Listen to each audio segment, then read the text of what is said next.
Kerala Congress Joseph ഗ്രൂപ്പിൽ നിന്ന് Idukki seat ഏറ്റെടുക്കാനുള്ള Congress നീക്കത്തിൽ പുകഞ്ഞ് UDF. സീറ്റ് വിട്ടു നൽകില്ലെന്ന ഉറച്ച നിലപാടിലാണ് ജോസഫ് വിഭാഗം. സീറ്റ് ഏറ്റെടുത്താൽ മത്സരിക്കാൻ തയ്യാറായി അരഡസനോളം കോൺഗ്രസ് നേതാക്കൾ രംഗത്തുണ്ട്. പലരും രഹസ്യമായി പ്രാഥമിക പ്രവർത്തനങ്ങൾ തുടങ്ങിക്കഴിഞ്ഞു.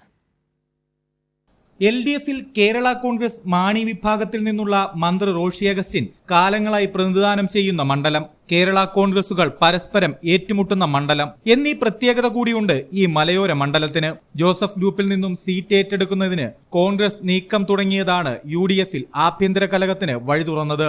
കോൺഗ്രസ് സ്ഥാനാർത്ഥി കൈപ്പത്തി ചിഹ്നത്തിൽ മത്സരിച്ചാൽ ശക്തമായ മത്സരം കാഴ്ചവെക്കാൻ കഴിയുമെന്നാണ് കോൺഗ്രസിന്റെ അവകാശവാദം.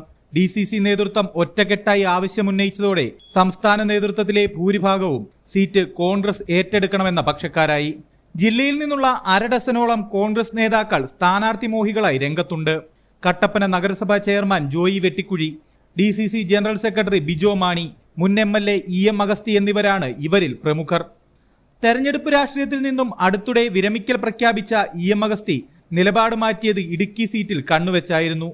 ഇടുക്കി സീറ്റിൽ മത്സരത്തിന് തയ്യാറെടുക്കാൻ DCCക്ക് സംസ്ഥാന നേതൃത്വം നിർദ്ദേശം നൽകിയതായുള്ള വിവരങ്ങളും കഴിഞ്ഞ ദിവസം പുറത്തു വന്നിരുന്നു. എന്നാൽ ഇടുക്കി നിയമസഭാ സീറ്റിന്റെ കാര്യത്തിൽ യാതൊരു വിട്ടുവീഴ്ചയ്ക്കുമില്ലെന്ന നിലപാടിലാണ് കേരള കോൺഗ്രസ് നേതൃത്വം. കോൺഗ്രസ് ജില്ലയിൽ ദുർബലമായി എന്നത് ജോസഫ് വിഭാഗം ചൂണ്ടിക്കാട്ടുന്നു.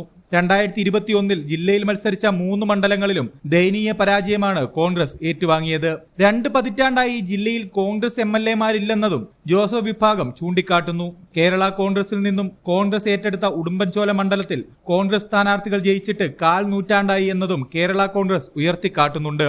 അതുകൊണ്ട് തന്നെ കോൺഗ്രസിന്റെ സമ്മർദ്ദത്തിന് വഴങ്ങേണ്ടതില്ല എന്നാണ് PJ ജോസഫിന്റെയും തീരുമാനം. ചുരുക്കത്തിൽ ഇടുക്കി സീറ്റിനെ ചൊല്ലിയുള്ള തർക്കം സീറ്റ് വിഭജനം ആരംഭിക്കുന്നതിന് മുൻപേ UDFിൽ കല്ലുകടിയായി. കൈരളി ന്യൂസ്, ഇടുക്കി.